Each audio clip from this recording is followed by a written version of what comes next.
Dear students, today we will be starting a new chapter in your course, that is semiconductors and semiconductor devices.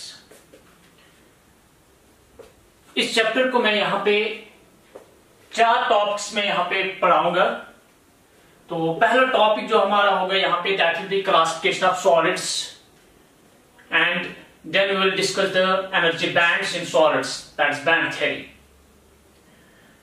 The next topic will be semiconductors and its types, wherein we will be discussing intrinsic semiconductors and extrinsic semiconductors, N and P type semiconductors. So later on we will move forward to semiconductor devices. Semiconductor devices में हम यहाँ पे खाली दो devices को discuss करेंगे और फिर उनकी applications हमने study करनी है। वो है जंक्शन डायोड और बीजेटी, बाइपोलर जंक्शन ट्रांजिस्टर। जहां डायोड में हमने इसकी एक एप्लीकेशन पढ़नी है, while we use junction diode as a rectifier, और फिर हमने यहाँ पे कैरेक्टरिस्टिक्स ऑफ फ्यू डायोड्स हमने यहाँ पे ड्रा करने हैं। We have to draw characteristic of light emitting diode, LED जिसको आप बोलते हैं आप। We have to draw characteristic of photodiode, Zener diode and solar cell. Similarly in BJT we'll be discussing its types और उसके बाद इसकी applications हमने पढ़नी है। यहाँ पे हमने तीन applications in BJT की डिस्कस करनी है। Wherein we use BJT as amplifier, we can use it as an oscillator and we use it as a switch. So ये तीन applications हमने इसमें bipolar junction transistor में पढ़नी है। And the final topic that will be logic gates or digital circuits, जहां पे हम जो logic gates है या digital circuits है उनको डिस्कस करेंगे। So now let's begin with the classification of solids. Classification of solids.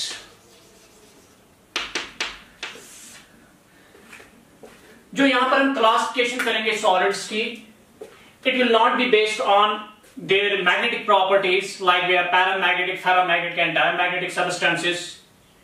We cannot classify it on the basis of light penetration like transparent, translucent or opaque.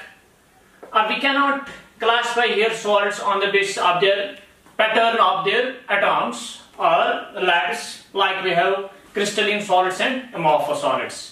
Rather जो यहाँ पर classification होगी वो किस base पे होगी? That will be based on the electrical properties और conductivity या रेजिस्टिविटी की बुनियाद पे हम यहाँ पे सॉलिड्स को क्लासिफाई करेंगे।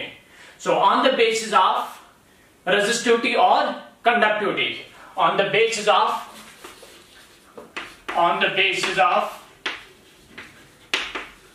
रेजिस्टिविटी और conductivity.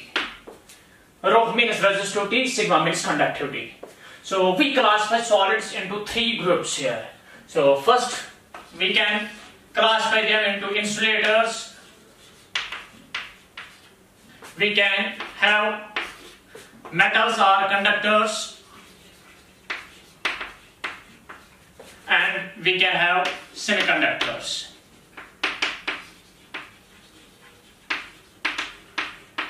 So on the basis of resistivity or conductivity, we classify solids into insulators, conductors and semiconductors. पहले insulators की अगर हम बात करेंगे, these are the solids with very high resistivity or very low conductivity. So insulators क्या होते हैं? Solids having very high resistivity or very low conductivity. इनकी जो resistivity आती है, although that's not defined, well defined, so इनका जो resistivity है that range in between 10 power 11 to 10 power 19 ohm meter. Resistivity value for insulators range in between 10 power 11 to 10 power 19 ohm meter. और इनकी conductivity आप simply लिख सकते हो, आप इसका reciprocal, it is 10 power minus 11 to 10 power इसका reciprocal minus 90. Ohm inverse, meter inverse. So these do not conduct electricity at room temperatures at all. अब अब कंडक्टर्स की बात करेंगे। कंडक्टर्स में क्या होता है, वो इसका रिवर्स आ जाता है।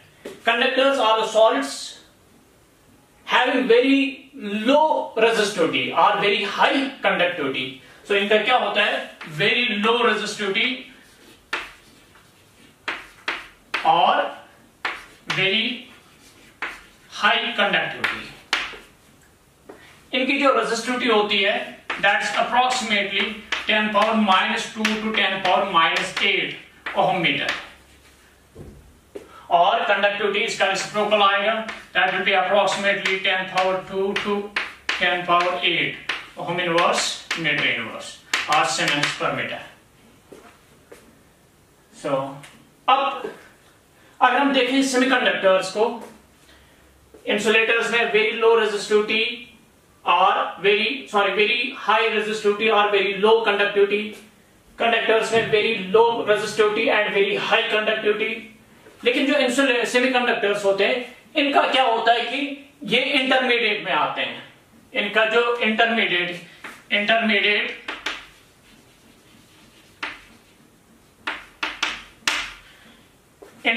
वैल्यू ऑफ रेजिस्टिविटी और कंडक्टिविटी और intermediate of conductors and insulators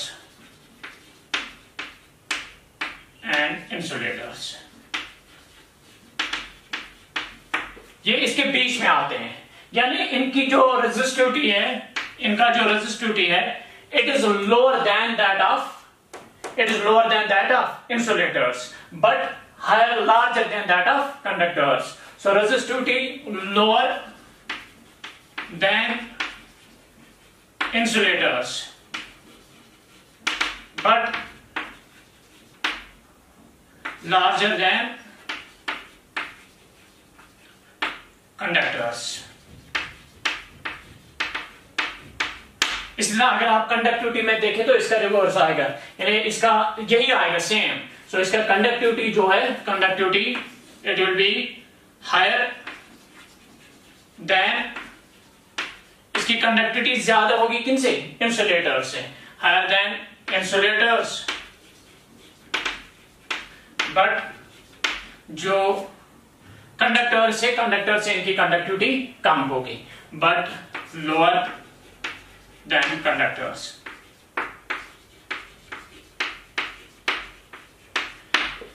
यानी इनका जो रेजिस्टिविटी है वो इंसुलेटर से कम होगा लेकिन कंडक्टर से ज्यादा होगी। अब जो इनकी कंडक्टिविटी इंसुलेटर से ज्यादा होगी लेकिन कंडक्टर से कम होगी। अब इसके लिए जो वैल्यू आएगा resistivity, that is approximately 10 power -5 to 10 power 6 ohm metre, और जो कंडक्टिविटी आएगी that's approximately 10 power 5 to 10 power -6 ohm inverse metre inverse. These might be different values in different books. So ये कोई particular यहाँ पे values जो मैंने यहाँ पे लिखे हैं, you are not necessary to follow these values. I have mentioned these because your basic book, that's NCERT textbook, has mentioned these range. So I wrote down these ranges here. Otherwise, different books may have given different range. So there's not any particular value or particular range for these conductivity or resistivity values, but one should remember that insulators में resistivity बहुत ज्यादा होगी और conductivity बहुत कम होगी। Conductors में resistivity बहुत कम होगी और यहाँ पे जो रेजिस्टिविटी बहुत कम होगी और कंडक्टिविटी बहुत ज्यादा होगी। इस तरह सेमीकंडक्टर्स में इनके बीच में आएगा, यानी सेमीकंडक्टर्स की रेजिस्टिविटी इंसुलेटर से कम होगी, कंडक्टर से ज्यादा होगी। इनकी जो कंडक्टिविटी है, सेमीकंडक्टर्स की जो कंडक्टिविटी है, इनसे इंसुलेटर से ज्यादा है लेकिन कंडक्टर से कम है। So this is all about this classification of this solids. So अब यहाँ पे may be you might have read in your current electricity chapter कि जो अल्फा आता है यानी temperature coefficient of resistance. Temperature coefficient of resistance conductors के लिए क्या होता है, इनके लिए ये नेगेटिव होता है कि पॉजिटिव होता है। आपने देखा है वहां पे alpha, it is 1 by √d ρ/dt। जब आप वहां टेम्परेचर बढ़ाते थे, जब आप टेम्परेचर बढ़ाते हैं मेटल्स में या कंडक्टर्स में, इनकी रेजिस्टिविटी या रेजिस्टेंस भी क्या बढ़ती है। यानी जब आप टेम्परेचर बढ़ाते हैं ये पॉजिटिव आएगा, रेजिस्टिविटी बढ़ेगी ये भी पॉजिटिव आएगा, क्योंकि वहां पे थर्मल एजिटेशन ज्यादा आ जाती है ड्यू टू द कैरनल्स जो वहां पे करते हैं वाइब्रेट, उनकी वजह से रेजिस्टिविटी बढ़ती है। सो विद द रिजल्ट क्या होगा कि ये भी पॉजिटिव आएगा, ये भी पॉजिटिव, अल्फा इनके लिए पॉजिटिव होगा। लेकिन सेमीकंडक्टर्स के लिए अल्फा का वैल्यू क्या होता है, नेगेटिव। सो कंडक्टर्स के लिए जो टेम्परेचर कोएफिशिएंट ऑफ रेजिस्टेंस है वो है पॉजिटिव, लेकिन जो सेमीकंडक्टर्स है इनके लिए है नेगेटिव। व्हाई नेगेटिव वो आप आगे देखेंगे जब हम आगे जाकर इसको इन डिटेल डिस्कस करेंगे। So we are done with the classification of the solids on the basis of their conductivity or resistivity. Now the question is why certain materials or why certain solids behave as insulators, why certain behaves as semiconductors and why some behave as conductors. कि इसका reason क्या है कि कुछ material जो है या कुछ सॉलिड्स जो है वो कंडक्टर्स बिहेव करते हैं, कुछ इंसुलेटर्स बिहेव करते हैं और सम सेमीकंडक्टर्स बिहेव करते हैं। इसका रीजन क्या है, इसका एक्सप्लेनेशन क्या है। सो वो एक्सप्लेनेशन या जो रीजन है वो आता है यहाँ पे कहां, कैसे, जब हम energy bands in solids discuss करते हैं या जब हम बैंड थ्योरी डिस्कस करते हैं, वहां से उसका आंसर हमें मिलेगा कि why certain solids behave as metals और conductors, why certain behave as semiconductors and why some behave as insulators. The answer comes from the band theory और energy bands in solids. Now let's start with this band theory और energy bands in solids. Energy bands in solids.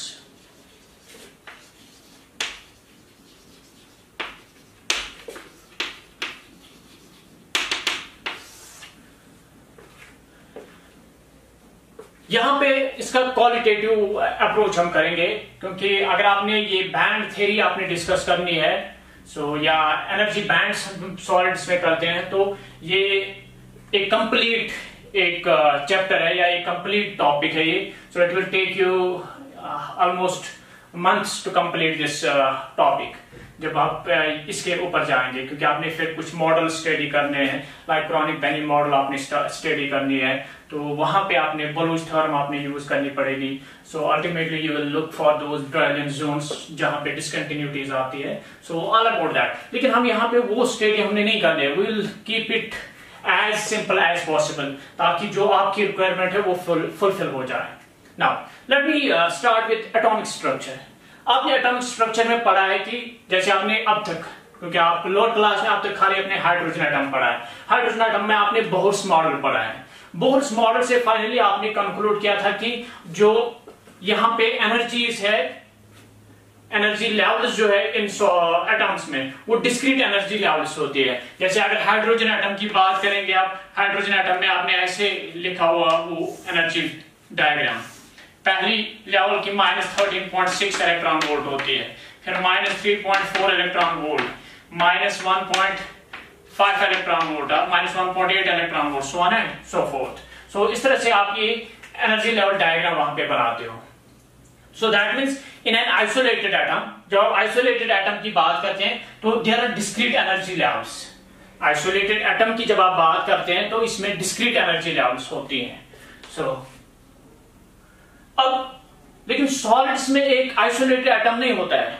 जब आप solid form करते हैं तो आप क्या करते हो? It consists of enormous number of atoms. इसमें बहुत ज्यादा एटम्स आप एक दूसरे के करीब लाते हैं और अल्टीमेटली एक सॉलिड फॉर्म होता है, एक बल्क सॉलिड फॉर्म होता है।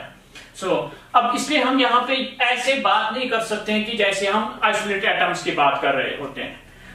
अब क्या होता है यहाँ पे कि जब आप आइसोलेटेड एटम्स को एक दूसरे के नजदीक लाते हैं तो उनके जो electrons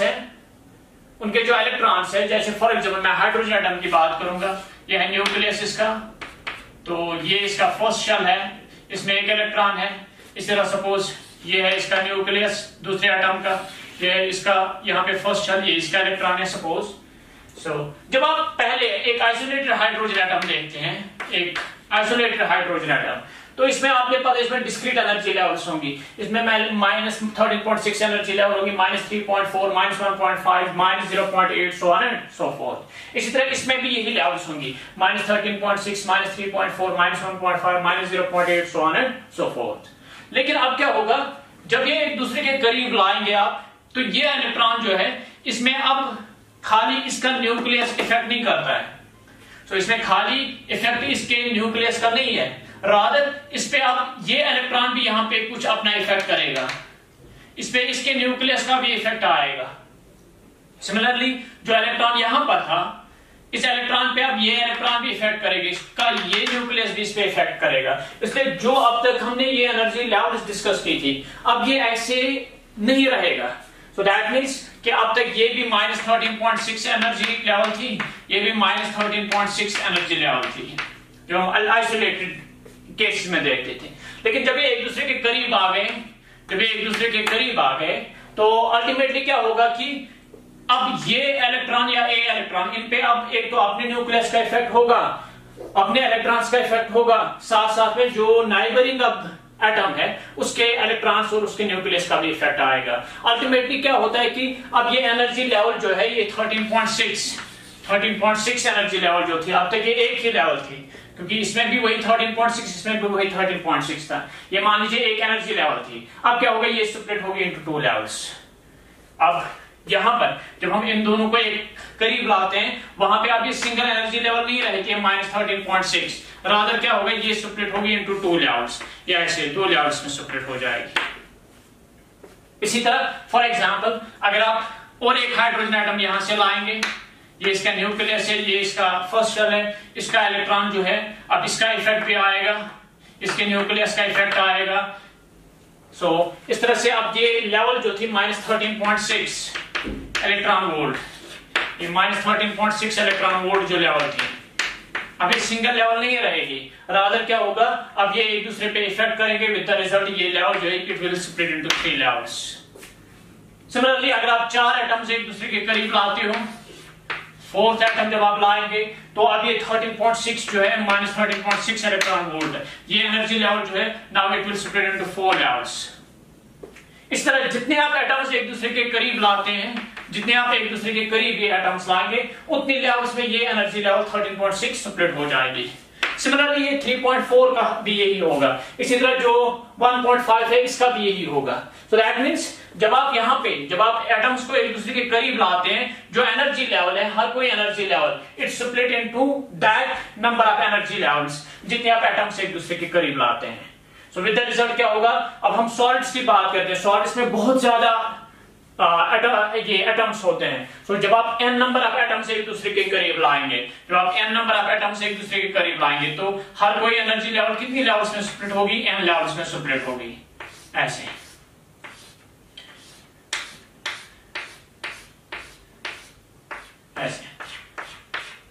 now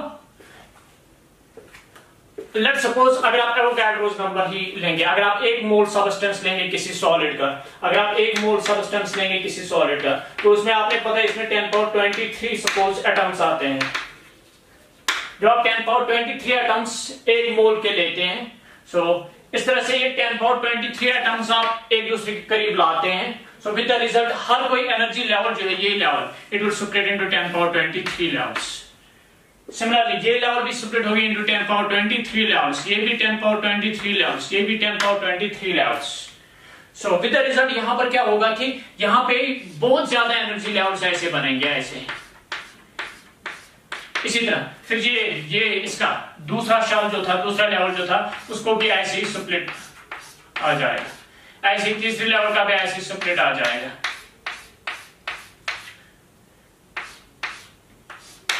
So on and so forth. So with the result, अब यहां पर ये एक बैंड जैसा फॉर्म होगा, ये भी एक बैंड जैसा फॉर्म होगा, ये भी एक बैंड जैसा फॉर्म होगा। इस तरह से ये एनर्जी बैंड्स होते हैं सॉलिड्स में। जैसे आइसोलेटेड एटम्स में क्या होते हैं, energy levels, discrete energy levels, ऐसे ही सॉलिड्स की जब आप बात करते हैं, सॉलिड्स में क्या होता है, वहां पे एनर्जी बैंड्स होते हैं, वहां पे हम एनर्जी बैंड्स लेते हैं rather than energy levels. So ये क्लोजली स्पेस्ड, एक्चुअली ये एनर्जी लेवल्स ही होते हैं यहाँ पे, but these are very large in number, क्योंकि इनका नंबर जो है बहुत ज्यादा होता है। लेकिन जो विड्थ होती है यहाँ पे, यानी ये यहां से यहां तक, it is few electron volts, ये few electron volt energy difference होता है from top to bottom. With the result यहां पर इतने छोटी स्पेस में, इतनी छोटी स्पेस में या इतने छोटे रेंज में आप क्या करते हो, आप 10⁻23 एनर्जी लेवल्स वहां पे क्या एडजस्ट करते हो, विद द रिजल्ट ये कंटिन्यूम जैसा फॉर्म होगा, ये कंटिन्यूम जैसा फॉर्म होगा ऐसे, because this will be very close to each other. Like मैं एग्जांपल दूंगा आपको, अगर एक फॉर एग्जांपल एक फैब्रिक लेंगे, लेट्स सपोज ये क्लॉथ की हम बात करेंगे, अगर हम क्लॉथ को लेते हैं एट माइक्रोस्कोपिक लेवल तो इसमें थर्ड्स होती है, इसमें डिस्क्रीट थर्ड्स होती है ऐसे। सो एक एक थर्ड हम एक एक थर्ड ऐसे लेते हैं ऐसे, फिर हम क्या करते हैं इन थर्ड्स को हम एक दूसरे के साथ बहुत टाइट करते हैं, इनको बहुत टाइट रखते हैं एक दूसरे के साथ।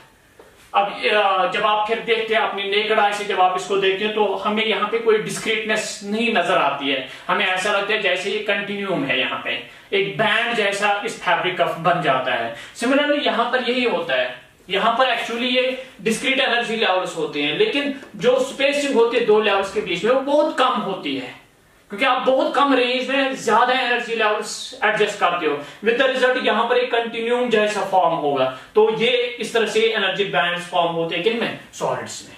सो हम सिंपली ऐसे लिखेंगे, आप in an isolated atom there are discrete energy levels, but in a solid when atoms are brought closer to each other, जब आप सॉलिड्स में एटम्स एक दूसरे के करीब लाते हो तो वहां पे क्या होता है, ईच एनर्जी लेवल स्प्लिट्स, हर कोई एनर्जी लेवल क्या होगी, वो स्प्लिट होती है। Now if n atoms are brought closer to each other, अगर आप n नंबर ऑफ एटम्स एक दूसरे के करीब लाते हो, so each energy level splits into n levels, हर कोई एनर्जी लेवल कितनी लेवल्स में स्प्लिट होगी, n लेवल्स में। सो इस तरह से ये क्या फॉर्म करेगा, and an energy band is formed, इस तरह से एक एनर्जी बैंड फॉर्म होता है। सो एनर्जी बैंड हम कैसे डिफाइन कर सकते हैं, हम एनर्जी बैंड ऐसे डिफाइन कर सकते हैं, a closely spaced group of enormous number of energy levels, a closely spaced group of enormous number of energy levels forms an energy band। इस तरह से एक एनर्जी बैंड फॉर्म करते हैं। इन एन एनर्जी बैंड में energy continue होती है कि डिस्क्रीट होती है, यहाँ पे डिस्क्रीट होती है ये। In an energy band there are discrete energy levels, यहाँ पे discrete energy levels होते हैं, but the spacing is so small it appears to be continuous। So अब हमने यहाँ पे इन बैंड्स में फिल करने होते हैं इलेक्ट्रॉन्स, जैसे आइसोलेटेड एटम्स में ये एनर्जी लेवल्स आप फिल करते हो तो आप यूज करते हो पार्ल्स एक्सक्लूजन प्रिंसिपल, पार्ल्स एक्सक्लूजन प्रिंसिपल आप यूज करते हो। सिमिलरली जब आपने यहाँ पर इन बैंड्स में ये एनर्जी लेवल्स को फिल करना होगा, you have to follow the पार्ल्स exclusion principal. तो इस तरह से यहाँ पे हम ये कह सकते हैं कि in a band there are discrete energy levels and this energy levels are filled according to Pauli's exclusion principle. अगर पार्ल्स एक्सक्लूजन प्रिंसिपल नहीं होता तो सारे इलेक्ट्रॉन्स कहां पे चले जाते हैं, लोअर मोस्ट शेल पे, तो फिर बैंड्स की कोई सिग्निफिकेंस ही नहीं रहती। सो हम ये भी कह सकते हैं कि जो एनर्जी बैंड्स है सॉलिड्स में, it is the manifestation of Pauli's exclusion principle. So अब यहाँ पे अगर हम देखें ये बैंड्स जो है, यहाँ पे इनकी विड्थ जो है, द बैंड विड्थ यानी इस टॉप से ये बॉटम तक, या इसके बॉटम से इसके टॉप तक, इसके बॉटम से इसके टॉप तक जो ये एनर्जी रेंज होता है, ये that is few electron volts, few electron volts. ये भी इसमें फ्यू इलेक्ट्रॉन वोल्ट्स ही होता है, फ्यू इलेक्ट्रॉन वोल्ट्स, बहुत कम इलेक्ट्रॉन वोल्ट, 4, 5, 2, 3 इलेक्ट्रॉन वोल्ट्स हो सकते हैं नीचे से ऊपर तक। सो लेकिन यहां पर एक इंपॉर्टेंट चीज है कि जो आउटर बैंड्स होते हैं, ये आउटर बैंड्स थोड़ा वाइडर होते हैं than inner bands. Outer bands are wider than core bands. इसका रीजन ये है कि जब आप एटम्स को एक दूसरे के नजदीक लाते हैं, तो जो आउटर इलेक्ट्रॉन्स हैं, ये आउटर इलेक्ट्रॉन्स ये ज्यादा इंटरेक्ट करेंगे कि कोर इलेक्ट्रॉन्स ज्यादा इंटरेक्ट करेंगे, outer electrons definitely. So with the result क्या होगा कि जो आउटर शेल्स हैं, ये आउटर शेल्स, इनमें ज्यादा स्प्लिट होगा। ज्यादा स्प्लिट मींस ये एक दूसरे से थोड़ा दूर दूर जाएंगे, ये दूर दूर जाएंगे। अब यहां पर भी फॉर एग्जांपल 10 लेवल्स हैं, यहां पर भी, इसमें भी 10 लेवल्स हैं, क्योंकि ये शेल ये लेवल में भी स्प्लिट हो गए इनटू n लेवल्स, ये लेवल भी स्प्लिट हो गए इनटू n लेवल्स। अब इसमें भी सपोज 10 लेवल्स हैं, इसमें भी 10 लेवल्स हैं, लेकिन यहाँ पे स्प्लिटिंग ज्यादा होती है आउटर बैंड्स में। जो बाहर के एनर्जी लेवल्स हैं उनमें ज्यादा स्प्लिटिंग में वो दूर दूर थोड़ी जाती है। तो इसमें भी 10 लेवल्स है, इसमें भी 10 लेवल्स है, लेकिन इसमें ये एक दूसरे के नजदीक रखी हुई है, इसलिए यहाँ पर इसकी बैंड विड्थ क्या होगी, कम। अब यहाँ पर मैंने थोड़ा दूर दूर रखा है इन 10 लेवल्स को, विद द रिजल्ट इसकी विड्थ क्या होगी, ज्यादा। So that means outer bands are wider than inner bands because the outer electrons are overlapping are overlapping more as compared to the core electrons. Core electrons से ज्यादा overlap कौन करते हैं? Outer electrons. या उनकी wave function ज्यादा overlap करते हैं than the wave functions of core electrons. With the result, outer bands are wider than inner bands. So अब यहाँ पे जो ये gap आता है ये it's called band gap. इनको हम band gap बोलते हैं. So अब मैं यहाँ पे एक एग्जाम्पल दूंगा आपको. तो इस तरह से मैंने ये बैंड्स बताया आपको कैसे फॉर्म होते हैं. आइसोलेटेड एटम्स में हमें डिस्क्रीट एनर्जी लेवल्स होती है, लेकिन सॉलिड्स में क्या होगा, जब दो एटम्स एक दूसरे के करीब लाएंगे तो हर कोई लेवल दो लेवल्स में स्प्लिट होगी. अगर तीन एटम्स एक दूसरे के करीब लाएंगे तो हर कोई लेवल तीन लेवल्स में स्प्लिट होगी. अगर चार एटम्स आप एक दूसरे के करीब लाते तो हर कोई लेवल चार लेवल्स में स्प्लिट हो जाएगी. अगर आप सॉलिड्स की बात करते हैं, अगर फॉर एग्जाम्पल एक मोल सबस्टेंस है सॉलिड का, उसमें कितने एटम्स होंगे? 10⁻23 एटम्स. जब आप इतने एटम्स एक दूसरे के करीब लाएंगे तो हर कोई लेवल कितनी लेवल्स में स्प्लिट होगी? 10⁻23 लेवल्स में. तो अब ये 10⁻23 लेवल्स जो है ये एक दूसरे के करीब हो जाएंगे ऐसे. सो विद द रिजल्ट यहाँ पर एक बैंड फॉर्म होता है. So energy band is formed. Similarly यहाँ पर भी ये एक दूसरे के करीब आएंगे. 10⁻23 इसकी जो दूसरी लेवल है उसमें भी 10⁻23 लेवल्स आ जाएंगे तो वो एक बैंड फॉर्म करेंगे. इस तरह से ये बैंड्स फॉर्म होते हैं. अब बैंड्स का यहाँ पे band of the order of few electron volts, लेकिन जो आउटर बैंड्स है वो वाइडर होते हैं. किनसे? इनर बैंड से. इसका रीजन यह है कि आउटर इलेक्ट्रॉन्स और wave function of outer electrons overlap more as compare to the wave function of core electrons. इसलिए आउटर बैंड्स वाइडर होते हैं देन इनर बैंड्स. सो अब जो बैंड में होते हैं, in a band there are discrete energy levels. इसमें discrete energy levels होती है और these energy levels are split these energy levels are filled according to Pauli's exclusion principle. यहाँ पे Pauli's exclusion principle को फॉलो करके ये लेवल्स जो है ये फिल हो जाते हैं. तो ये पहले आप एक लेवल में एट मोस्ट सपोज अगर ये एक स्टेट में आप एक इलेक्ट्रॉन रख सकते हो. एक क्वांटम स्टेट में एक इलेक्ट्रॉन आ सकता है. Two electrons cannot occupy the same quantum state. So this is all about this band formation. So a band को हम in short define करेंगे. A closed space group of enormous number of energy levels forms an energy band. In a band there are discrete energy levels each which are filled according to Pauli's exclusion principle. The bandwidth is of the order of few electron volts and the outer bands are wider than the inner bands. It's because the outer electrons overlap more as compared to the core electrons. Now अब यहाँ पे एक example दूंगा energy bands इन sodium. Sodium में कैसे ये bands form होते हैं, अकॉर्डिंगली फिर हम आगे जाकर कुछ टर्म्स डिफाइन करेंगे and you will yourself realize why some solids behave as conductors, why some insulators and why some semiconductors. वो आप खुद उसका आंसर फिर बताएंगे. So let me start with energy bands in sodium. So let's now here discuss the energy bands in sodium. Sodium Na, its atomic number is 11. Let's suppose let's go for its configuration. It is 1s2, 2s2, 2p6, 3s1, 3p0, 3d0, so on and so forth. So इसमें जो energy levels है, energy levels एक है 1s, 2s है, 2p है और 3s है. These are the energy levels which are involved in sodium here. Now अगर हम सोडियम सॉलिड फॉर्म करेंगे, अगर n number of sodium atoms, if n number of sodium atoms are brought closer to each other to form a sodium solid. अगर हम एक sodium solid बनाने के लिए n नंबर ऑफ एटम्स एक दूसरे के करीब लाते हैं. सो लेट्स सपोज ये एक सोडियम एटम है, यहाँ पर दूसरा सोडियम एटम है, इसी तरह sodium atom, so on and so forth. इस तरह से मैंने n सोडियम एटम से एक दूसरे के करीब लाए ताकि मैं क्या बनाऊं, सोडियम सॉलिड बनाऊं यहाँ पे. सो नाउ आपने पता है सोडियम में जो ये 1s लेवल है, 1s लेवल स्प्लिट होगी कितनी लेवल्स में, n लेवल्स में. सो दैट मीन्स यहाँ पे जो है टोटल स्टेट्स अगर मैं देखूंगा, वैकेंट स्टेट्स फिर हम देखेंगे. चले देखो स्टेट होगा कितने आप इलेक्ट्रॉन्स एक लेवल में फिल कर सकते हो आप, उतनी स्टेट्स होते हैं उस लेवल में। जैसे फॉर एग्जांपल एस लेवल में हम कितने इलेक्ट्रॉन्स फिल कर पाते हैं, 2 इलेक्ट्रॉन्स, तो इसमें 2 स्टेट्स हैं।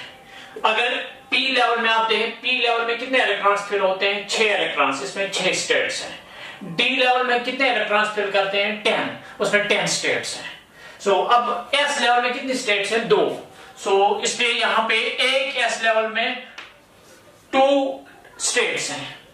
लेकिन जब आप n एटम्स लाते हैं, जैसे अभी मैंने बोला आपने यहां पर n number of sodium atoms लाए, ये जो 1s लेवल थी ये कितने लेवल्स में स्प्लिट हो गई, it is splitted into n levels, इसमें n लेवल्स में स्प्लिट हो गई है। अब एक लेवल में 2 स्टेट्स हैं, इसमें 2 स्टेट्स, इसमें 2 स्टेट्स, इसमें 2 स्टेट्स, इसमें 2 states, so on and so fourth. अब टोटल नंबर ऑफ ये अवेलेबल स्टेट्स कितनी बनेंगी, फिर ये 1 2 3 4 5 6 7 8 ऐसे 9 n तक। सो n नंबर ऑफ लेवल से यहाँ पे हर लेवल में 2 स्टेट्स हैं, तो total number of states will be 2n। So it will B 2n number of states हमें फॉर्म होंगी यहाँ पे। इसी तरह फॉर एग्जांपल 2s है, s लेवल में कितनी स्टेट्स हैं, 2s जो है यहाँ पे 2s भी कितने लेवल्स में स्प्लिट होगी, जितने आपने एटम्स एक दूसरे के करीब लाए, कितने एटम्स लाए, n, तो it will split into n levels, it will split into n levels. अब s लेवल में कितनी स्टेट्स हैं, 2 स्टेट्स हैं, 2 स्टेट्स हैं, 2 स्टेट्स हैं, यानी कितने इलेक्ट्रॉन्स आप फिल कर सकते हो एक लेवल में, इसमें 2, इसमें 2, इसमें 2, इसमें 2, इसमें 2, सो ऑन एंड सो फोर्थ। इस तरह से ये कितनी लेवल्स है, अब n लेवल्स, एक लेवल में कितनी स्टेट्स, 2, तो टोटल नंबर ऑफ स्टेट्स कितनी बनी, फिर 2n, इसमें भी 2n नंबर ऑफ स्टेट्स है। p लेवल 2p लेवल कितनी लेवल्स में स्प्लिट होगी, n लेवल्स में, लेकिन एक p लेवल में कितनी स्टेट्स हैं, 6 ऐसे 6 स्टेट्स हैं। अब ये n लेवल से यहां तक, अब एक लेवल में 6 स्टेट्स हैं, तो टोटल नंबर ऑफ स्टेट्स कितनी बनेगी, 6n, तो इसमें है 6n स्टेट्स। अब इस तरह 3s लेवल जो है ये भी कितने लेवल्स में स्प्लिट होगी, n लेवल्स में, क्योंकि मैंने n एटम्स एक दूसरे के करीब लाए थे, सो n लेवल्स में स्प्लिट होगी यहाँ पे। लेकिन s लेवल में कितने स्टेट्स हैं, 2, तो टोटल कितनी स्टेट्स बनेंगी, 2n, इसमें 2n।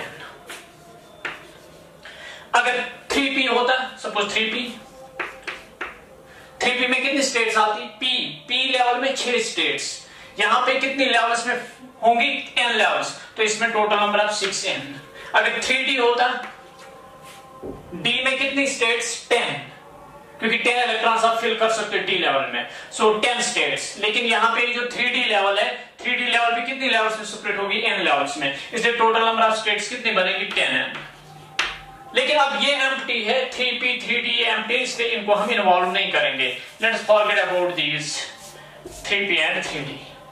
अब वैकेंट कितनी है, अब देखो यहाँ पे सोडियम में 1s लेवल में कितने इलेक्ट्रॉन्स होते हैं, 2 आपके पास है, ये एक में है 2 इलेक्ट्रॉन्स। 1s लेवल में ऑलरेडी फिल्ड कितने इलेक्ट्रॉन्स हैं, 2 इलेक्ट्रॉन्स फिल्ड हैं। लेकिन मैंने ऐसे कितने सोडियम एटम्स लाए थे, n सोडियम एटम्स, मैंने कितने सोडियम एटम्स, कितने मेरे पास थे, n सोडियम एटम्स। अब मुझे बताएं यहाँ पे 1s लेवल में कितने इलेक्ट्रॉन्स होते हैं, एक एटम में 2 इलेक्ट्रॉन्स। अब कितने एटम्स थे मेरे पास, n, तो इसलिए मेरे पास total number of 1s electrons, total number of 1s electrons कितने हैं मेरे पास, 2n। I will repeat it again, एक एटम में है 1s के कितने इलेक्ट्रॉन्स, 2 इलेक्ट्रॉन्स। अगर 2 एटम्स होते तो 1s एक में भी 2, 1s दूसरे में भी 2, तो टोटल कितने बनते, 4। अगर 3 एटम्स होते, एक में भी 1s के 2 इलेक्ट्रॉन्स, दूसरे में भी 1s के 2 इलेक्ट्रॉन्स, तीसरे में भी 1s के 2 इलेक्ट्रॉन्स, तो टोटल कितने हो गए, 6। अगर ये 5 एटम्स में ले आता, अगर 5 एटम्स आप हमारे पास होते तो सब में 1s लेवल है, 5 एटम्स मैंने लाए, 5 में 1s लेवल है, इसमें भी 1s लेवल में कितने इलेक्ट्रॉन्स थे, 2, इसमें भी कितने थे, 2, इसमें भी कितने थे, 2, इसमें भी कितने थे, 2, इसमें भी कितने थे, 2, तो टोटल कितने बनेंगे, 10, यानी 2 into 5, 2 into 3, it is 2 into 2। अब यहां पर मेरे पास कितने सोडियम एटम्स थे? n। एक सोडियम एटम में 1s लेवल में कितने इलेक्ट्रॉन्स थे? 2। इसलिए total number of 1s electrons मेरे पास कितने हैं? Total number of 1s electrons 2n।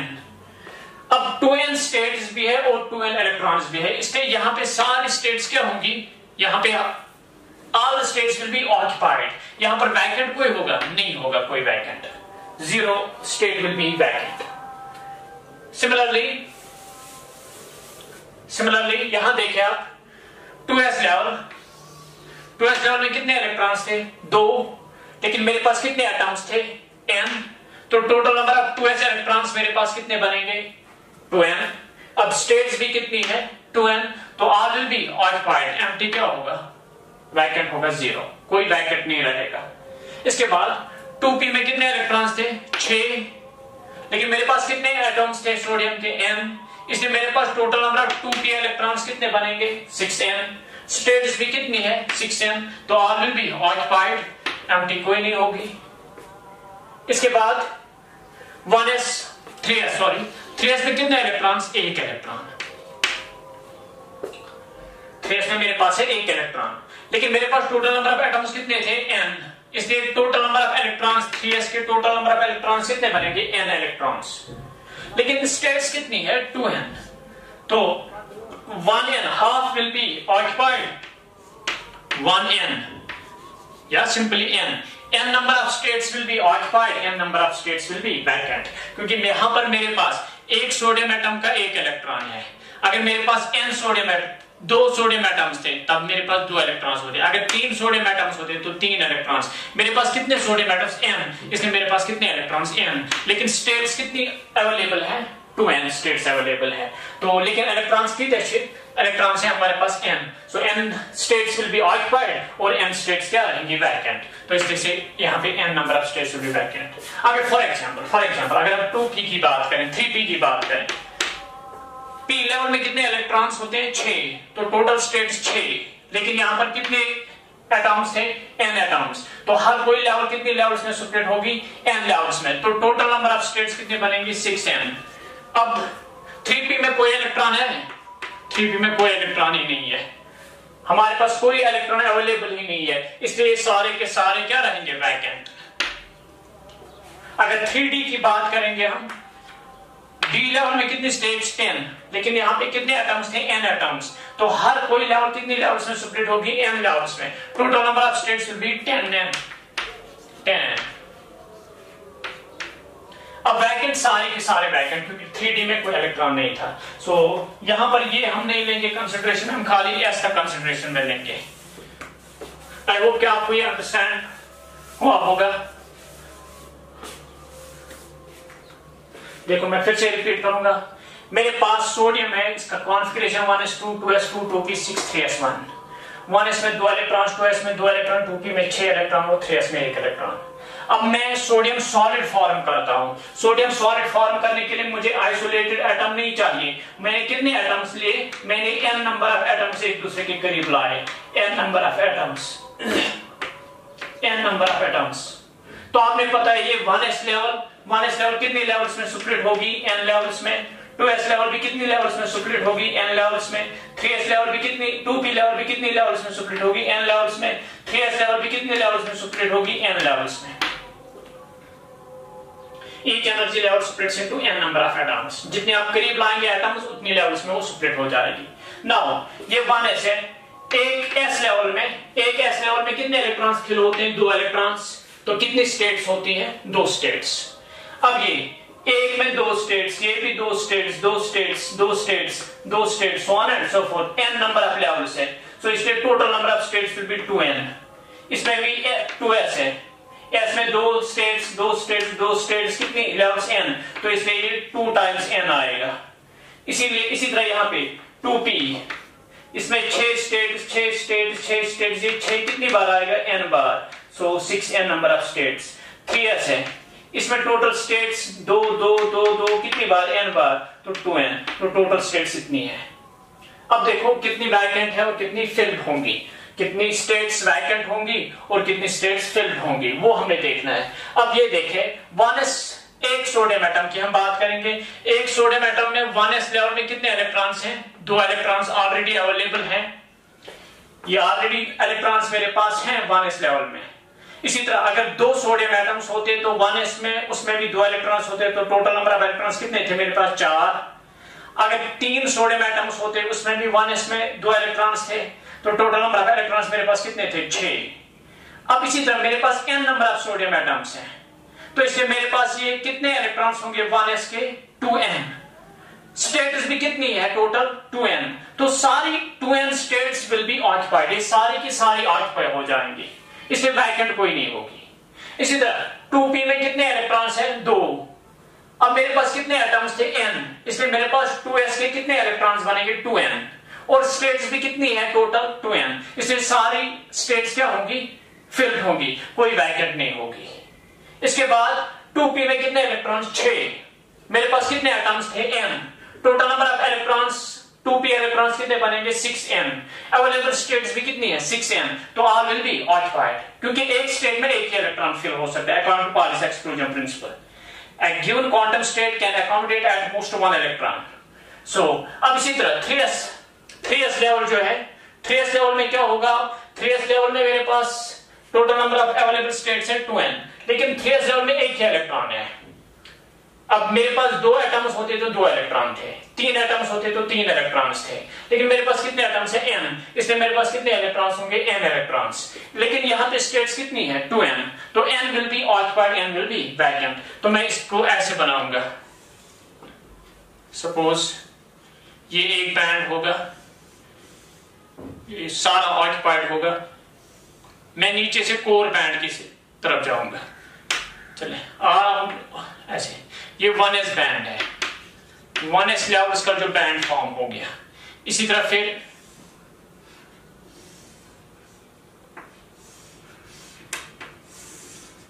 ये 2s बैंड है, 2s लेवल्स की जो वजह से जो बैंड बनेगा ये। फिर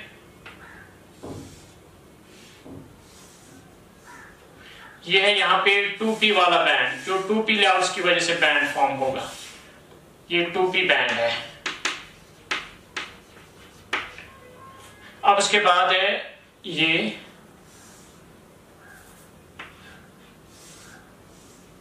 सपोज ये यहां पर ऐसे मैं बनाता हूं,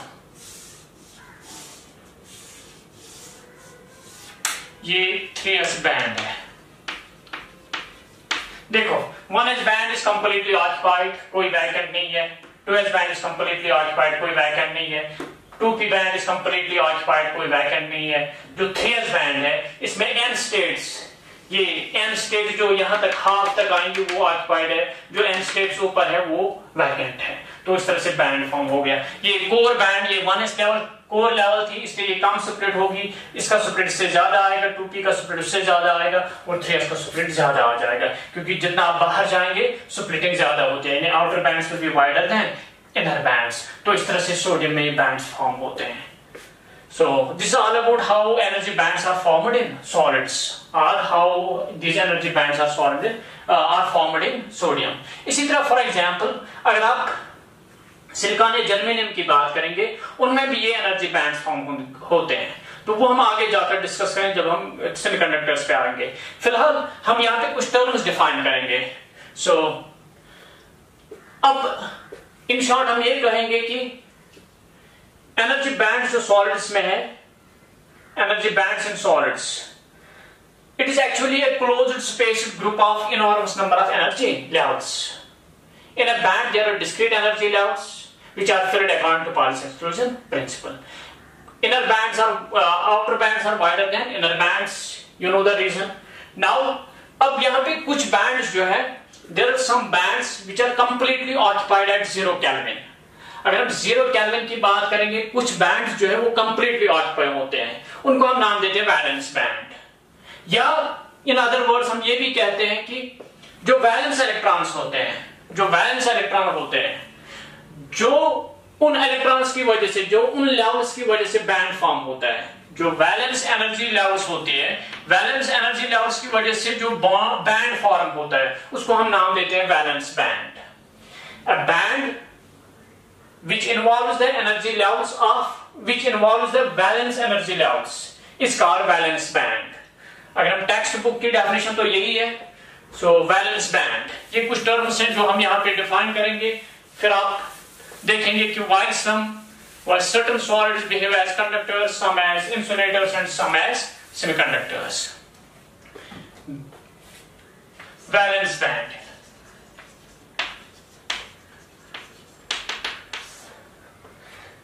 The energy band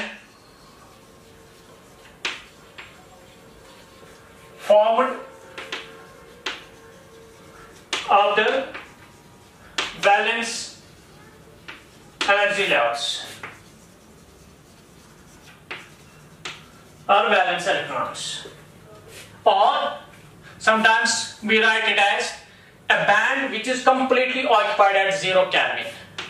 Actually, there is not any definite or particular definition of this valence band or conduction bands, क्योंकि ये vary होते from metal to insulators to semiconductors. अब यहाँ पे हम इन शॉर्ट अब ये कहेंगे कि जो एनर्जी बैंड फॉर्म होता है वैलेंस एनर्जी शेल से, सो उसको हम नाम देते हैं वैलेंस बैंड. या हम ये कहेंगे a band completely occupied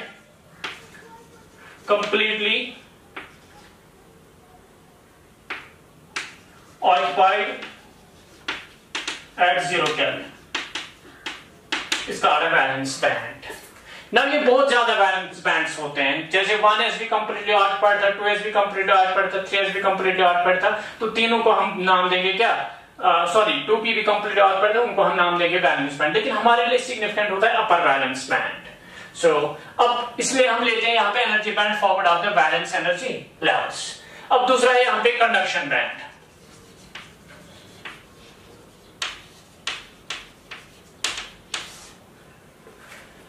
The band which is higher to valence band से ज्यादा जो ऊपर जो आता है बैंड, उसको हम नाम देते हैं conduction band. Conduction band, the band above the valence band, the energy band above the valence band is called conduction band. Let's suppose ये यहां पर वैलेंस बैंड है, इट इज VB. ये जो ऊपर इसके ऊपर अब बैंड है ये, it is conduction band, C conduction band. अब ये जो बॉटम इस कंडक्शन बैंड का, ये इसको हम नाम देते हैं conduction band edge. Conduction band as.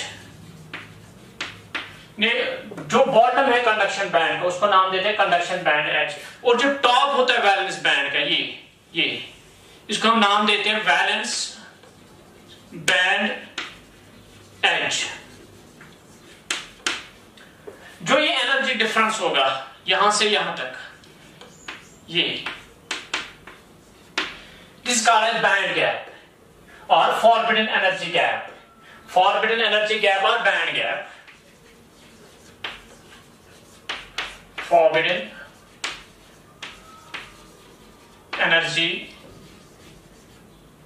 gap और forbidden energy band. Forbidden energy band, ये है यहाँ पे, electrons cannot reside within this region, क्योंकि इनमें wave functions एग्जिस्ट नहीं होती है. So इसलिए ये जो region है, it is forbidden region और it is called band gap. So band gap या forbidden energy gap जो है हम define कर सकते हैं energy difference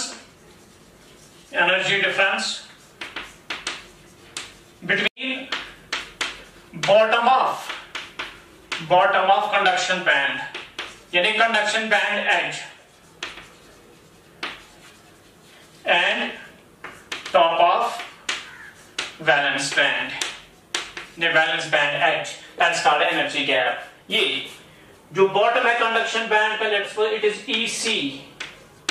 ये जो टॉप है वैलेंस बैंड का, let's suppose it is EV. इनका जो डिफरेंस आएगा EC minus EV, difference between the bottom of conduction band and the top of valence band. Energy difference between bottom of conduction band and top of valence band is called energy gap. इसको हम energy gap नाम देते हैं each. Now the highest level occupied by electrons at 0 Kelvin. जो highest level, let's suppose कि ये जो है यहाँ पे the highest level occupied by electrons at 0 Kelvin. अगर for example electrons यहाँ तक fill हो जाते हैं. Let's suppose मैं यहाँ पे एक band form करता हूँ. So valence band is the energy band formed of the valence energy levels or band occupied completely at 0 Kelvin. So conduction band, the band above the valence band is called conduction band. Difference between the bottom of conduction band and top of valence band is called energy gap or forbidden energy gap. Now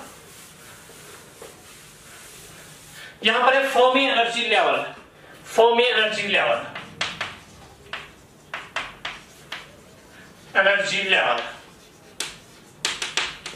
Let us suppose ये एक band है. ये solid में bands form होते हैं. Let us suppose ये 0 kelvin पे completely occupied है, ये 0 केल्विन पे कंप्लीटली ऑक्युपाइड है.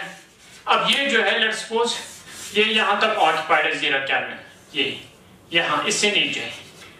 तो इसका मतलब जो हाईएस्ट एनर्जी लेवल ऑक्युपाइड है 0 केल्विन पे वो ये है. ये the highest energy level occupied by electrons at 0 Kelvin.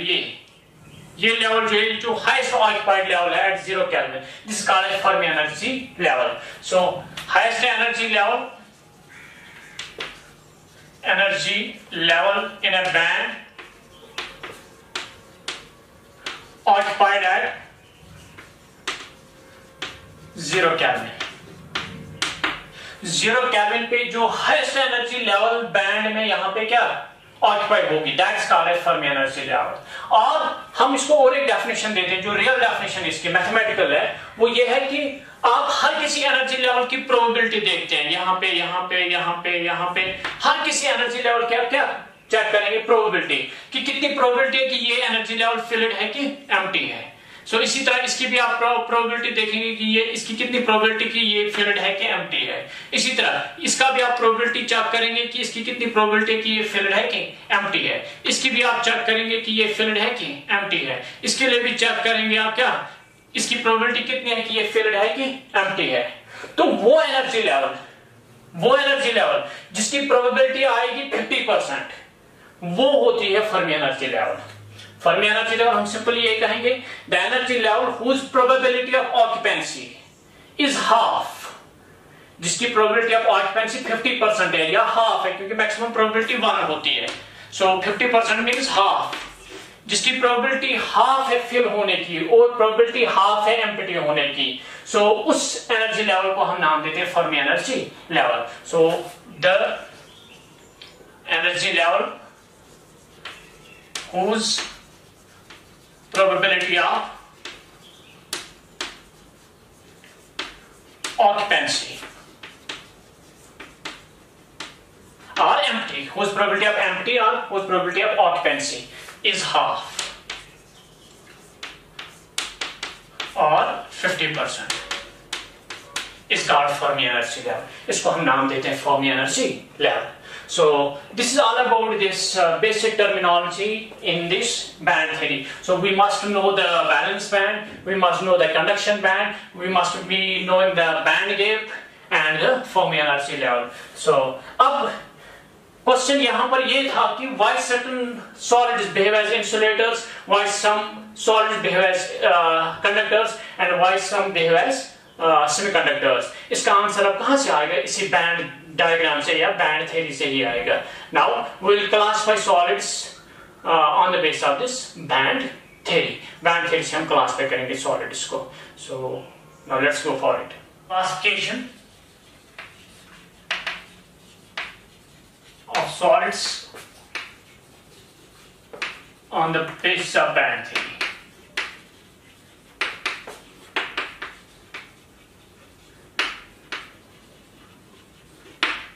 This is not any new kind of classification. Again, we have these 3 types of solids. We have either conductors, we have semiconductors, and we have insulators. So on the basis of band theory, how we can define or how we can say a particular solid acts as an insulator.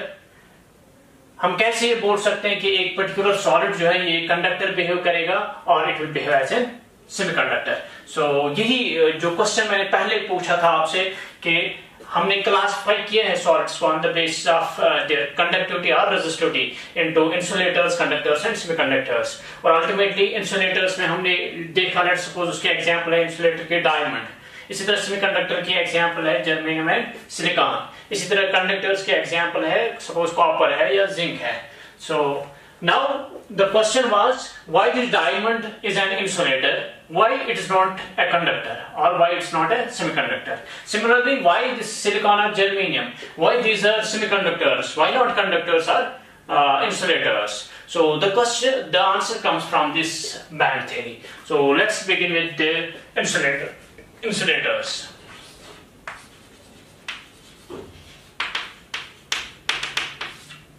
Now अब जो भी आप solid form करेंगे, once the solid is formed, वहां पे energy bands form हो जाते हैं. तो एनर्जी बैंड सब जो उनका अब स्ट्रक्चर होगा उसी की बुनियाद पे आप बोल सकते हैं कि कौन सा सॉलिड इंसुलेटर है, कौन सा कंडक्टर है और कौन सा सेमीकंडक्टर है. जब आप सॉलिड फॉर्म करते हैं, अगर आपको सॉलिड में कॉन्फ़िगरेशन या उसका स्ट्रक्चर बैंड्स में ऐसा बना कि जो उसका वैलेंस बैंड था, जो उसका वैलेंस बैंड है वो कंप्लीटली ऑक्युपाइड है, वैलेंस बैंड कंप्लीटली ऑक्युपाइड है. उसके ऊपर जो है कंडक्शन बैंड जो है इट इज कंप्लीटली एम्प्टी. अगर हमारा जो बैंड स्ट्रक्चर एक सॉलिड का ऐसे बना कि उसका वैलेंस बैंड कंप्लीटली फिल्ड है, उसका कंडक्शन बैंड कंप्लीटली एम्प्टी है, और जो ये बैंड गैप है, ये band gap Eg, band gap अगर ज्यादा है 3 इलेक्ट्रॉन वोल्ट से, तो ऐसे सॉलिड्स को हम नाम देते हैं इंसुलेटर्स. सो सॉलिड्स जिनमें वैलेंस बैंड कंप्लीटली फिल्ड होता है, कंडक्शन बैंड कंप्लीटली एम्प्टी होता है और बैंड गैप होती है ग्रेटर देन 3 इलेक्ट्रॉन वोल्ट, ऐसे सॉलिड्स को हम क्लासिफाई करते हैं किसमें? इंसुलेटर्स में. अब देखो ये क्यों यहां पे कंडक्ट नहीं करते हैं. ये जो इलेक्ट्रॉन्स होते हैं वैलेंस बैंड में, these are involved in bonding. ये बॉन्डिंग में इन्वॉल्व होते हैं ये वैलेंस बैंड के इलेक्ट्रॉन्स, इसलिए ये फ्री इलेक्ट्रॉन्स नहीं है. These are not available for conduction. So conduction के लिए फ्री इलेक्ट्रॉन्स जो अवेलेबल होते हैं वो होते हैं इस कंडक्शन बैंड में. अब इसमें कंडक्शन बैंड में कोई इलेक्ट्रॉन ही नहीं है. You don't have any free charge carriers here in insulators. So अब यहां पे अब पॉसिबिलिटी ये थी कि अगर यहां पे हम एनर्जी सप्लाई करते हैं, उस एनर्जी की वजह से अगर ये इलेक्ट्रॉन्स यहाँ पे वो एनर्जी गेन करके ऊपर चले जाते कंडक्शन बैंड में, तो वो इलेक्ट्रॉन्स फिर कंट्रीब्यूट करते कंडक्टिविटी में. लेकिन जो बैंड गैप है वो बहुत ज्यादा है, band gap is very large. So at room temperature these electrons don't get sufficient energy to jump into the conduction band, या इन अदर वर्ड्स यहाँ पर ये बॉन्ड्स जो है ये ब्रेक नहीं होते हैं. इसलिए वो इलेक्ट्रॉन जो वो इन्वॉल्व रहते हैं बॉन्डिंग में, with the result there are no free electrons. There are no free charge carriers for conduction. With the result, this insulator it does not conduct electricity at all at room temperature. So ऐसा structure, ऐसा band जहां पर भी बने, ऐसा band structure जहां पर भी बने कि कंडक्शन बैंड कंप्लीटली एम्प्टी होगा, वैलेंस बैंड कंप्लीटली फिल्ड होगा और band gap greater than 3 electron volt होगी, तो ऐसे सॉलिड को हम क्लासिफाई करते हैं किसमें? इंसुलेटर्स में. So this is how we classify these insulators. For a solid whose valence band is completely occupied, whose conduction band is completely empty, and the band gap is greater than 3 electron volt, such a solid behaves as an insulator. At room temperature, the electrons in valence band don't get sufficient energy to go into the conduction band, and hence are not available for conduction. So therefore insulators do not conduct electricity at room temperature at all. So इसमें example अगर आप लेंगे diamond की, diamond है इसकी example, best example insulator की. इसकी जो बैंड गैप है that's around 5.5 electron volt, 5.5 electron volt. इसलिए ये यहाँ पे बिहेव करता है एज एन इंसुलेटर, क्योंकि इसमें बैंड गैप 5.5 इलेक्ट्रॉन वोल्ट है. इलेक्ट्रॉन्स इस कंडक्शन बैंड में इलेक्ट्रॉन कोई भी नहीं है, विद द रिजल्ट ये बिल्कुल भी कंडक्शन नहीं करेगा. सो this is the example of diamond. Now we have here semiconductors. B, semiconductors.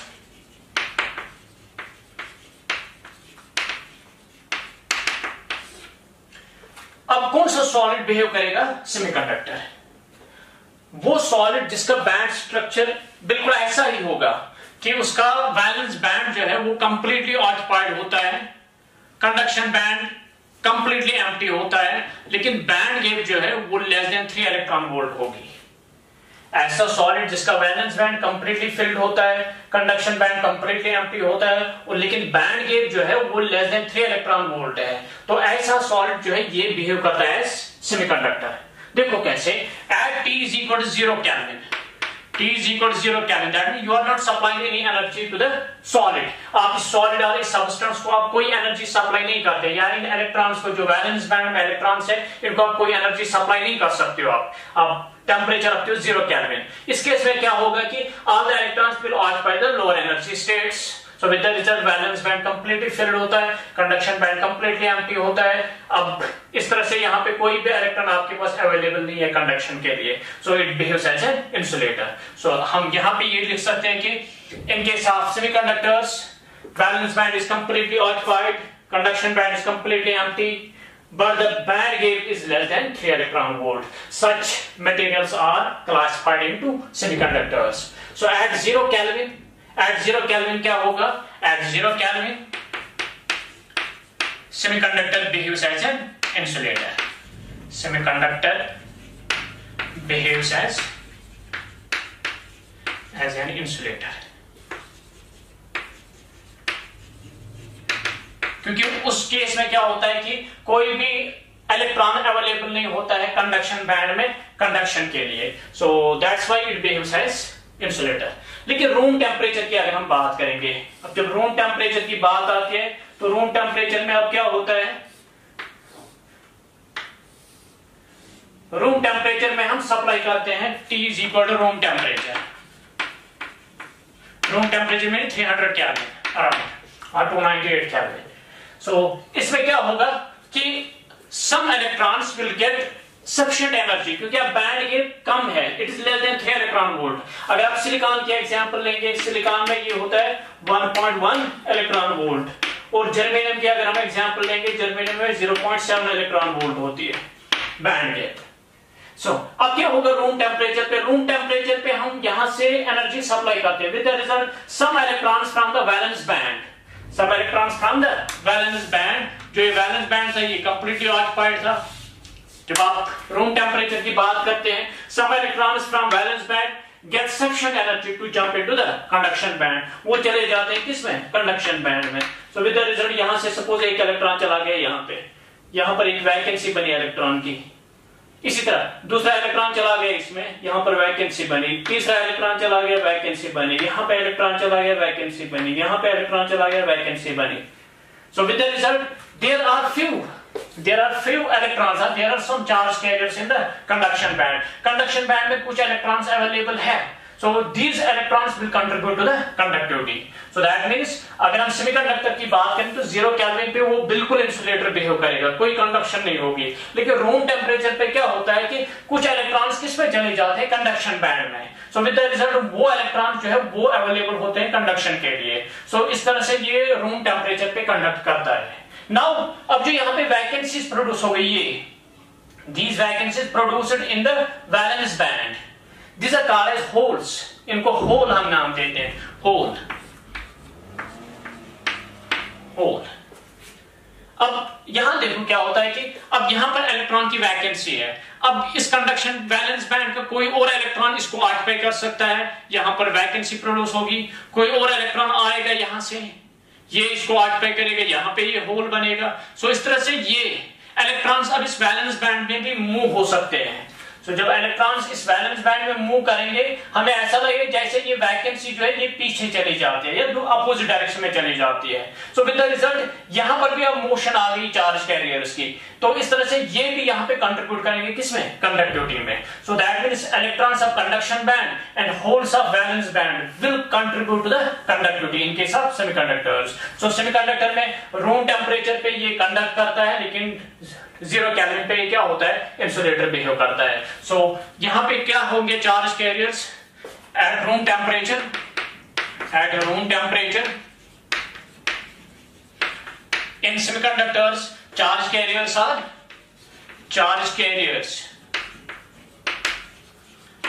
free electrons and free electrons mean electrons of conduction band and holes कौन से क्या होते हैं यहाँ पे, these are simply vacancy of electron in valence band, these vacancies of electrons in valence band, this is called as hole। तो ये जो इलेक्ट्रॉन्स है कंडक्शन बैंड के और जो होल्स है वैलेंस बैंड के, these contribute to the conductivity। So in case of semiconductor the charge carriers, free charge carriers are electrons of conduction band and holes of valence band। So this is how we classify these semiconductor। इसमें example है silicon और germanium की।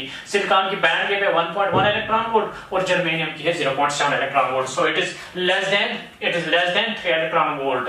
लेकिन जो valence band है वो completely होता है ऑक्यूपाइड 0 केल्विन और कंडक्शन बैंड कंप्लीटली एम्प्टी होता है 0 केल्विन। बैंड गैप होती है लेस देन 3 इलेक्ट्रॉन वोल्ट, तो इसको हम नाम देते हैं semiconductor. It behaves as insulator at 0 kelvin, however it conducts at room temperature as some electrons from valence band get sufficient energy to jump into the valence band. With the result, those electrons in conduction band and holes of valence band are now available for conduction. So this is all about these semiconductors. Now we have conductors. What happens in conductors?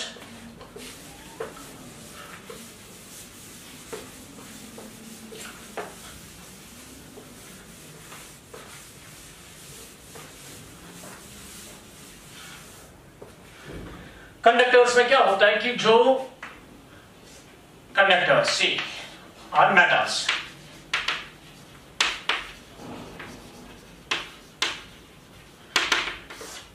Conductors में जो valence band और conduction band होते हैं, valence band and conduction band ऐसे।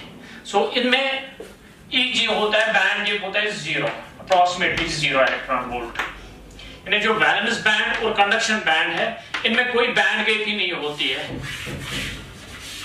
That means we cannot differentiate between a valence band and conduction band in case of conductors.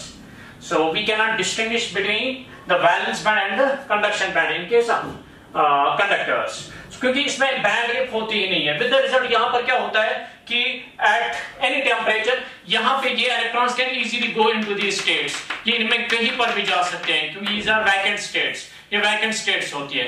ये electrons किसी भी state में जा सकते हैं।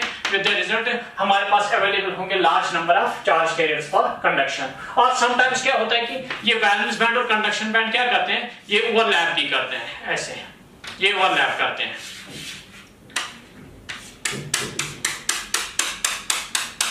ये है यहां से यहां तक कंडक्शन बैंड, ये है यहां से यहां तक वैलेंस बैंड, ये है ओवरलैप्ड रीजन। ये अब यहां पर ये इलेक्ट्रॉन्स जो है ये जो असल में वैलेंस बैंड के थे, these are also present in the conduction band, ये कंडक्शन बैंड में भी अवेलेबल है। इसलिए ये अवेलेबल होंगे किसके लिए, कंडक्टिविटी के लिए। सो इसलिए हम यहां पर बोलते हैं कि we can not distinguish between the valence and conduction electrons in case of conductors.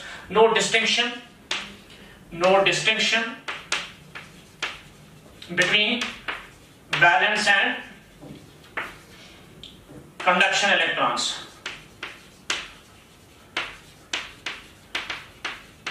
in metals।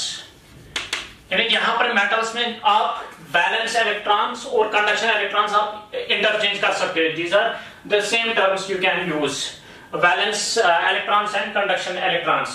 You cannot separate these two terms in case of metals। ये सेम ही है, चाहे आप conduction electron बोले या valence electron बोले, in conductors it means same। लेकिन semiconductors या ये insulators में valence electrons होते हैं, electrons in the valence band, conduction electrons होते हैं, conduction electrons in the conduction band।